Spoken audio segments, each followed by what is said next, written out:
அஸ்ஸலாமு அலைக்கும் வரஹ்மத்துல்லாஹி வபரகாத்துஹு. அன்பார்ந்த அனைத்து உறவுகளுக்கும் இனிய இரவு வணக்கம். இன்னைக்கு நாளைக்கு நாட்டுக்கு போகிறதுக்கு தயாராக இருந்தவங்க, அதாவது டிக்கெட் புக் பண்ணினவங்க, கடைசியில் என்னதான் உங்களுக்கு ரெஸ்பான்ஸ் வரும்? புக் பண்ணின டிக்கெட் என்ன செய்கிறன்ற மாதிரி கேட்டதுங்க. எல்லாத்துக்கும் முதல்ல ரொம்ப நன்றி. நிறைய பேர் வந்து பர்சனலாக விஷ் பண்ணியிருந்தீங்க, நிறைய பேர் ஷேர் பண்ணியிருந்தீங்க. 3ஆம் மாதம் 7ஆம் தேதி நம்மளுடைய பர்த்டே அப்படின்றது நிறைய பேர் ஞாபகப்படுத்தியிருந்தீங்க. ரொம்ப நன்றி. என்னை பொறுத்தவரையில் நான் பர்த்டே கொண்டாடுறது இல்லை, அதை பற்றி நான் செலிப்ரேட் பண்ணுறது இல்லை.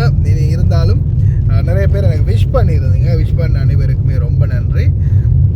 மற்றும்படி செலிப்ரேஷன் எதுவுமே இல்லை. அதே மாதிரி இப்போதைய நிலைமை என்னன்றது உங்களுக்கே தெரியும். அரபு நாடுகளில் இருக்கக்கூடிய தன்மை என்ன அப்படின்றது. அதே போல் இன்னொரு முக்கியமான விடயம், மழை மாஷா அல்லாண்டு பெய்து கொண்டு இருக்கின்றது. நேற்றைய தினம் வண்டி கழுவலாம் அப்படின்னு நினச்சிட்டு அப்புறம் சரி பார்த்துக்கலாம், ஞாயிற்றுக்கிழமை பார்க்கலாம் அப்படின்னு விட்டதால் அல்ஹம்துலில்லாஹ் நல்லதாக போச்சு. மழை பெய்துகிட்டு இருக்குது.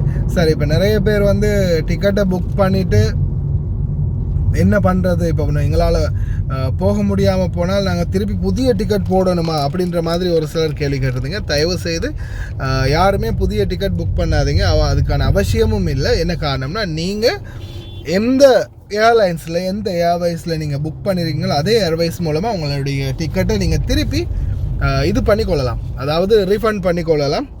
அதாவது உங்களுக்கு பணமாக கூட நீங்கள் பெற்றுக்கொள்ளலாம். இல்லை என்றாலும் உங்களுக்கு வந்து நீங்கள் டேட்டை எக்ஸ்சேஞ்ச் பண்ணிக்கொள்ளலாம். அதற்குரிய ஏற்பாடு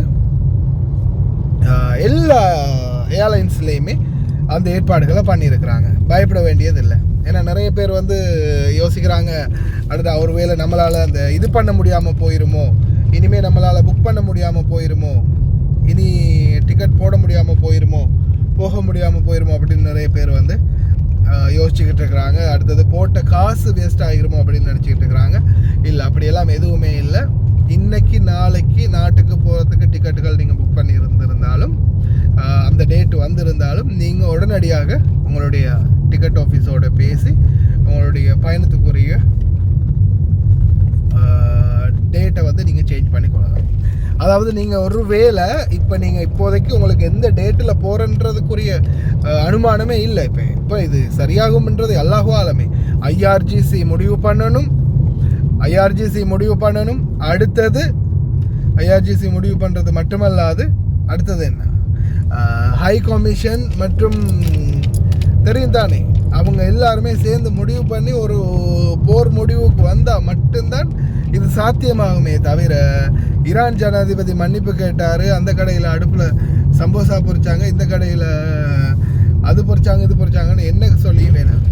யார் என்ன சொன்னாலும் நடக்க வேண்டியது நடந்துக்கிட்டு தான் இருக்குது. அடுத்தது நிறைய பேர் சொல்லியிருந்தாங்க, காலையில் என்ன இப்போ தானே மன்னிப்பு கேட்டாங்க, அது காலையில் துபாயில் அடித்தது.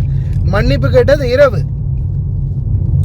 கேட்டது இரவு. அவங்களுடைய இரவு நேர செய்திகளில் அவர் பேட்டி அளிக்கும் போதே மன்னிப்பு கேட்டுட்டார். இரவு நேர செய்திகளில் அந்த நியூஸ் வந்து பப்ளிஷ் ஆகிட்டு, காலையில் தான் கத்தார்லையும் நடந்திருக்குது, அதே மாதிரி துபாயிலையும் நடந்தது. பார்ப்போம். இப்போதைக்கு வரைக்கும் நேற்று மதியம் கடைசியாக குவைட்டில் அசம்பாவிதங்கள் கொஞ்சம் இருந்துச்சு. அதுக்கு பிறகு இருந்து இப்போ வரைக்கும் அமைதியான சூழல் நிலவிட்டு இருக்குது. அந்த அமைதி எந்த அளவுக்கு நிலவுது அப்படின்றத பொறுத்திருந்து பார்ப்போம். இல்லை, எதையும் கன்ஃபார்ம் பண்ண இயலாது. எல்லாம் வல்ல இறைவனே போதுமானவன். முடிந்த வரைக்கும் பிரார்த்தனை பண்ணுங்கள், கவனமாக இருங்க. அதே மாதிரி இஃப்தார் நிகழ்வுகளையும் ஜும்மா சூக்கில் ஏற்பாடு பண்ணியிருந்தாங்க முபாஷர் குவைட் நியூஸ். அவங்களுடைய வீடியோ காட்சிகளையும் உள்ள அட்டாச் பண்ணியிருக்கேன், பாருங்கள். ரொம்ப நன்றி. ஓகே, ஹைவேக்குள்ளே என்ட்ராக போகிறேன்.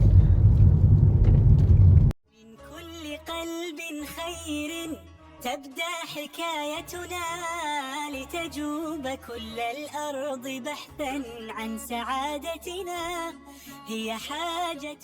تعودنا في برنامج جبر الخواطر أن نجبر اليوم خواطر إخواننا وخواتنا، بس اليوم قررنا غير. اليوم قررنا نجبر عدد كبير من إخواننا هني في سوق الجمعة. اليوم تقريبا ما يقارب من 300 إلى 400 صينية بالتعاون مع فريق بصمتنا غير ديرة العز والفخر الكويت. عسى الله يقدرنا إن شاء الله كثر ما نقدر نجبر خواطرهم في هالشهر الفضيل. مهما تقلبت الأمور وتزلزلت عاد الثبات، مهما تمنعت الظروف. طبعا فكرة الصواني اليوم كانت بدل ما ان احنا نوزع وجبات تقليدية ويوقفون طابور وكذي، لا قلنا ان نحط صواني والكل يقعد مع بعض عشان يحسون انهم عائلة واحدة وما يحسون ان احنا جايين نتصدق عليهم. لما واحدة قاعدة واحدة سفرة واحدة برمضان، على قولتهم رمضان يجمعنا. اسدهم ان شاء الله. وشفين يا رب عليهم بالعافية، تقبل الله طاعتهم. تعبتوا ولا لا؟ أجر.